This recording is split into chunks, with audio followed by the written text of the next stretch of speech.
The laughter and music that filled the air made the perfect setting for what was supposed to be the best day of my life.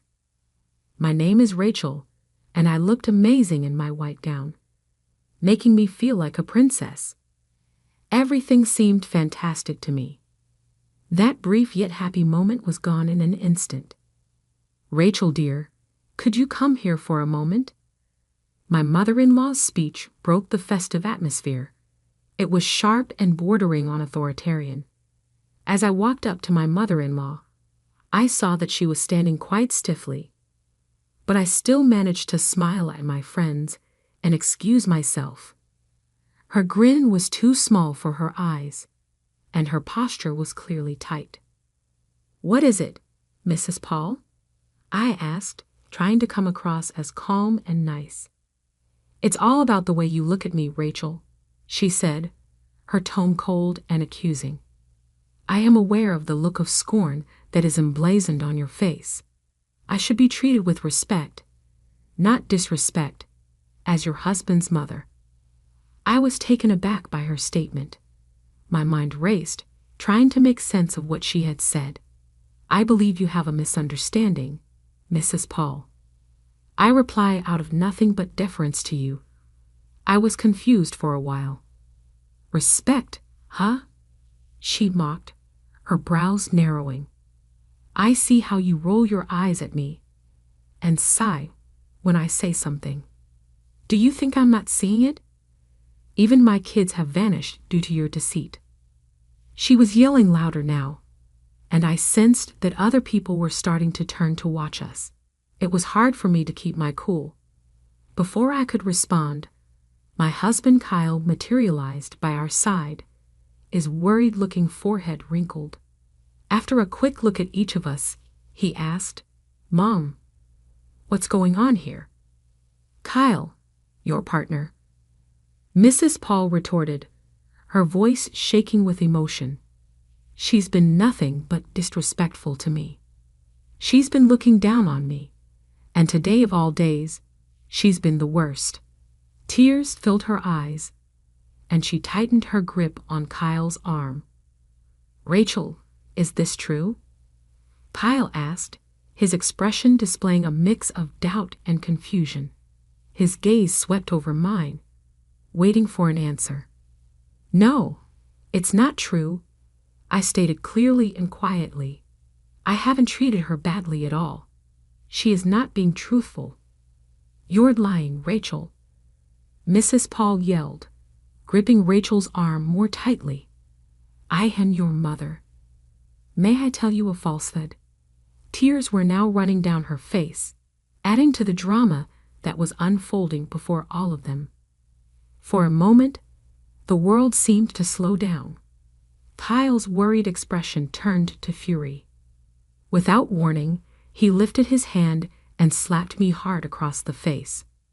The room became still as the explosion continued, and I remained still, instinctively grabbing for my burned cheek. No one in the area stood up, but everyone around gasped in shock. I was feeling sad, betrayed, and angry all at once. I was at a loss for words, much alone how to reply. I questioned in a whisper, not really addressing anyone in particular, "How could you?" I was doubting the universe overall, as well as Kyle and his mother, as if I was looking for an explanation for this nightmare I had fallen into. Kyle stammered when he realized what he had done and murmured, "I'm sorry, Rachel. I was just that." But I interrupted him abruptly. "No," I answered, keeping my cool and being tough despite my inner turmoil. "You've shown me exactly who you are." The physical blow was not nearly as painful as the hurt I felt when I realized my freshly married partner was capable of such actions. I turned away from them both, knowing that at that moment everything had changed. I turned to face the visitors. Most of them were still staring at me in stunned stillness. Despite my beating heart, I said, "I'm sorry you had to witness this," with composure.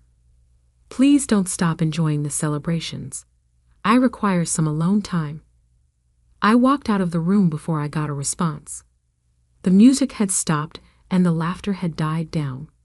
The world outside seemed so different, and the happiness and excitement of the day seemed like a faraway memory. As soon as I found a quiet spot away from the hubbub and loudness, my mind was buzzing with ideas about what had just happened. How could everything have fallen apart so quickly? Just a few seconds earlier, I was ecstatic, believing that I was beginning a new chapter in my life. I had the impression that everything had significantly changed in my reality. It was all too much to take.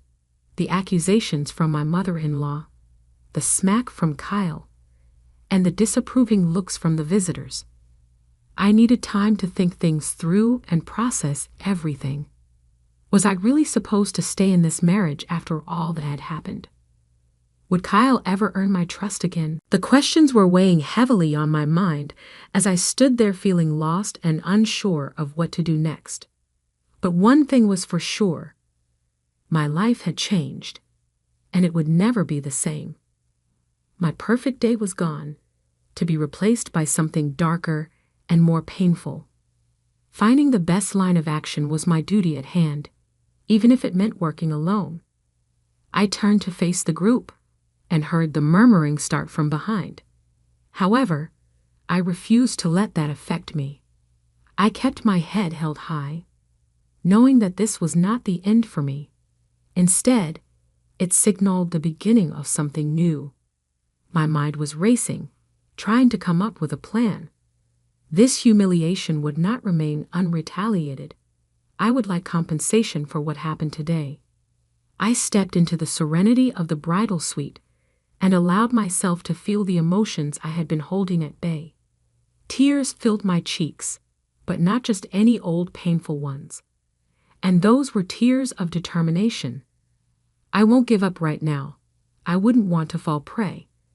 I would triumph over this and come out on top. I had never been more determined. After what had happened, I knew I had to take action. I had to make sure they didn't get away with it. Though I had a plan, I needed evidence, hard evidence of the way that Kyle and his mother had treated me. I decided to hire a private investigator to help me.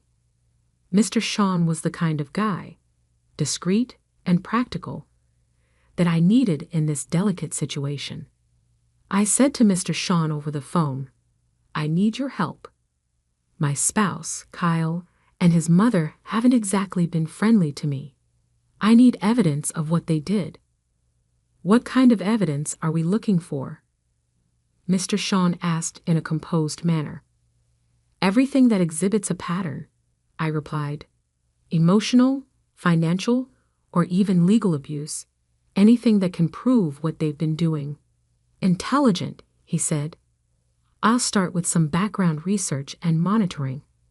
I will look into everything, including their pasts and possessions. You will get what you need."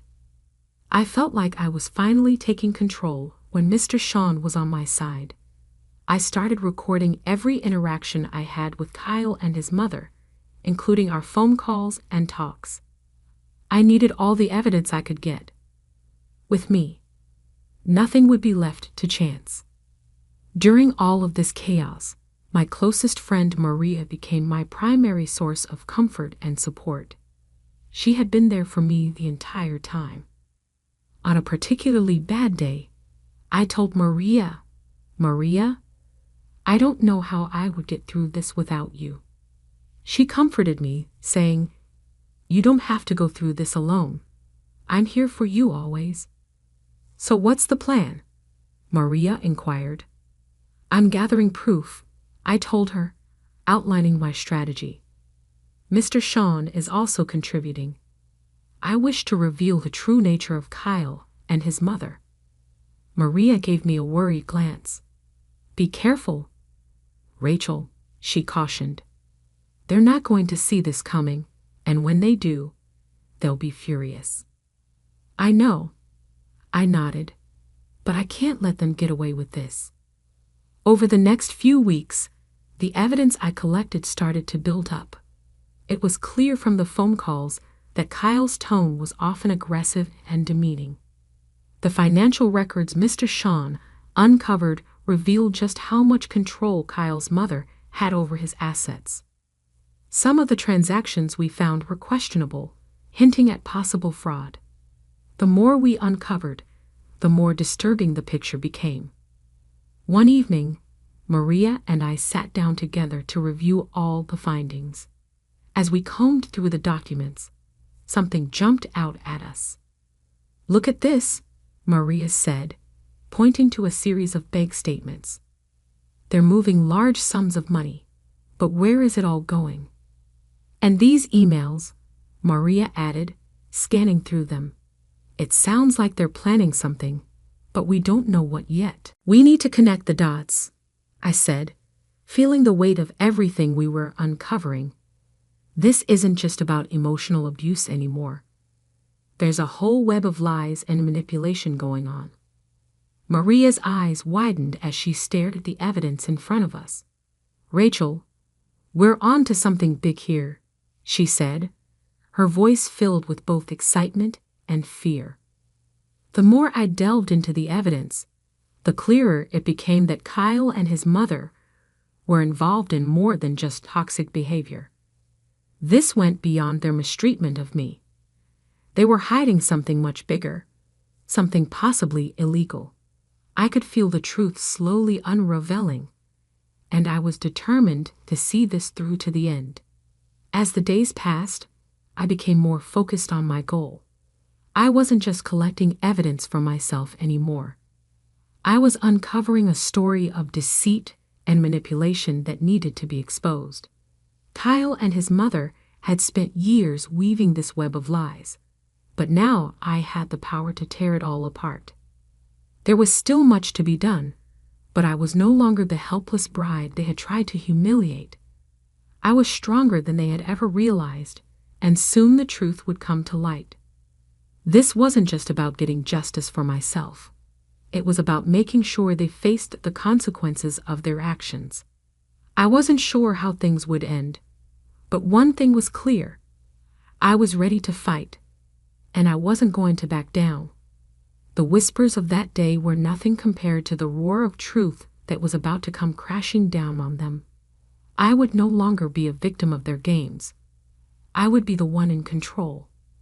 I started to piece it all together. Looking over the documents again, I realized something shocking. "I think they're embezzling funds from Kyle's company," I said to Maria, my voice barely above a whisper. "These documents, they're incriminating." Maria looked at me, her face serious. "Rachel, this is really serious. You need to be careful. They won't take kindly to being exposed." "I know," I said, feeling a mix of fear and determination. "But I can't back down, not now. There's too much at stake." The evidence wasn't just about how cruel they had been to me. It was more than that. It pointed to serious criminal activity. I had everything I needed to make a move, and it was time to come up with a plan to bring them to justice. It was also time to take back control of my life. "Maria," I said, feeling the weight of my decision, "I'm going to expose them publicly." Maria hesitated for a moment, knowing the risk involved. "Rachel, that's risky. You're playing with fire. But if anyone can do it, it's you." With Maria by my side and the evidence in my hands, I felt stronger than I had in a long time. I wasn't just fighting for myself anymore. This was about justice, about making sure Kyle and his mother faced the consequences of what they had done. It was time to show the world who they truly were. The next step was clear. I had to bring everything out into the open. I decided to organize an event, pretending it was for a big announcement. I invited friends, family, and even a few media contacts, people who would help get the story out. The venue was lavish, with an atmosphere full of excitement and curiosity. Everyone was eager to hear the news. As I stood at the front of the room, I took a deep breath. The time had come. "Thank you all for coming," I began, keeping my voice steady and my expression calm. Kyle and his mother, Mrs. Paul, stood beside me, smiling. They had no idea what was about to happen.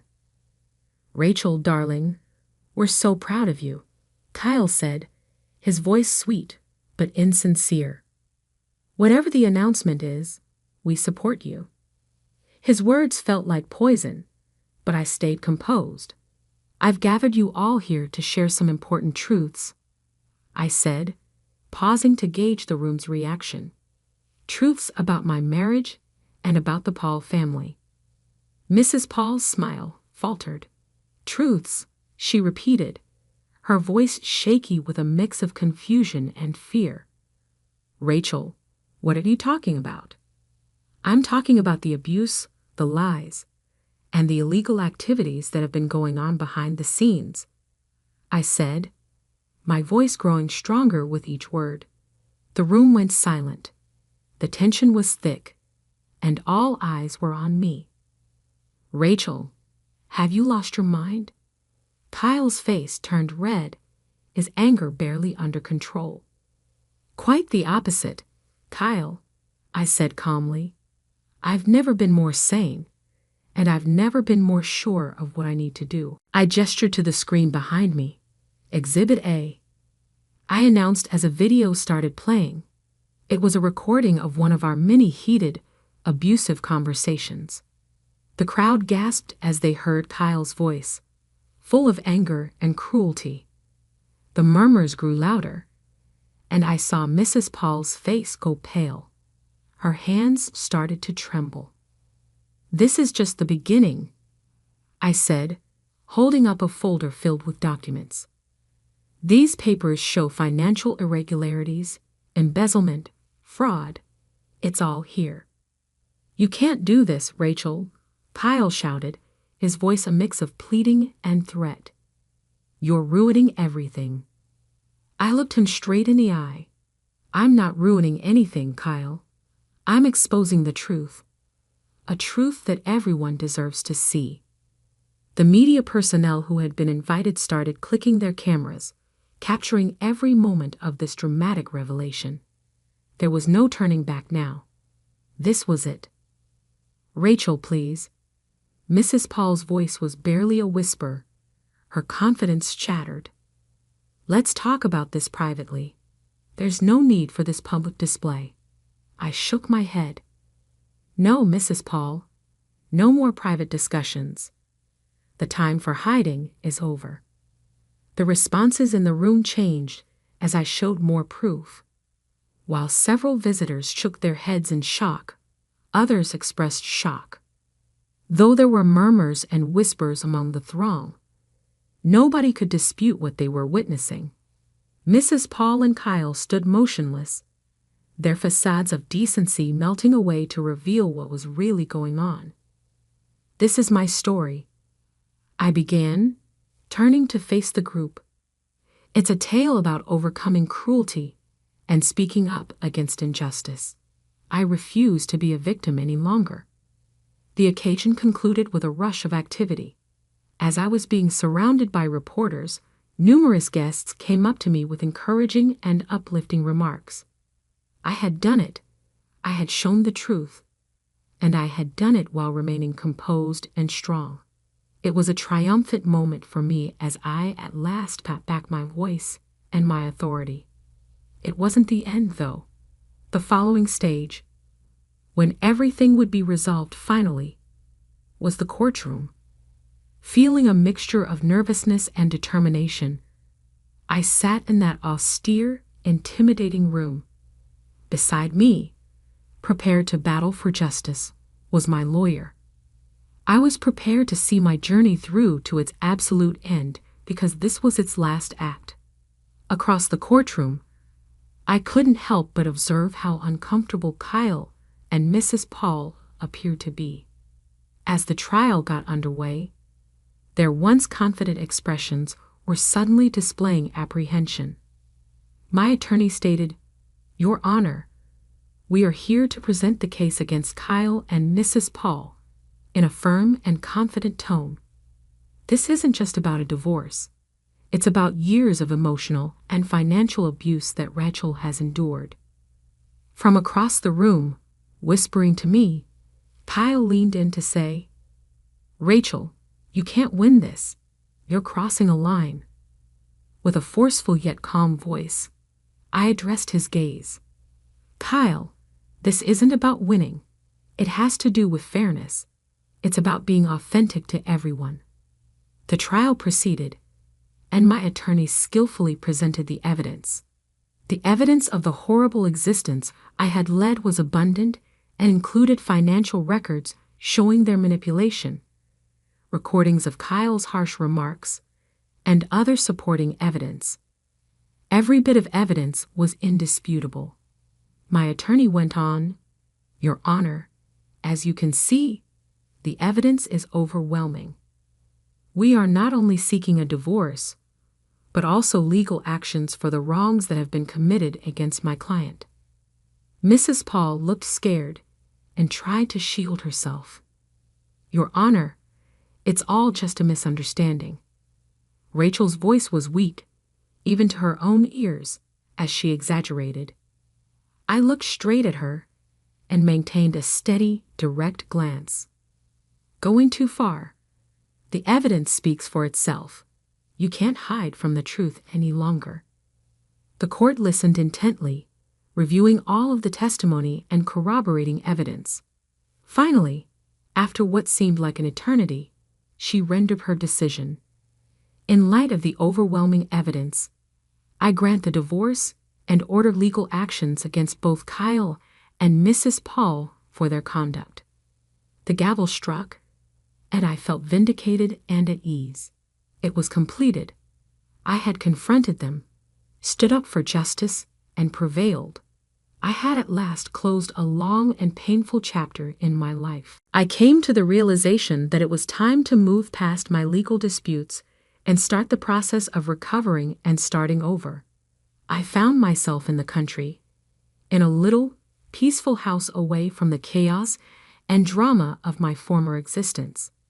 The peace and beauty of the location were just what I needed. I sat on the porch of my new house, sipping a nice cup of tea and enjoying the peaceful surroundings. The trees were gently swaying in the breeze, the sun was beaming softly, and distant birds were chirping. For the first time in what felt like a lifetime, I felt a wave of peace. This was a fresh start, a life free from abuse, dishonesty, and misery. My voyage had been difficult, but it had been good. Not only had I survived, but I had triumphed. Now that I had rediscovered my inner power and voice, I felt free. As the sun began to set and cast a pleasing glow across the horizon, I smiled to myself. I was in the ideal location at the ideal moment. I could make a happy, hopeful, healing future for myself, even if it was uncertain. This was my inspiring tale, the tale of a woman who refused to give up. I'd overcome all the obstacles and was now enjoying a life of freedom and peace of mind.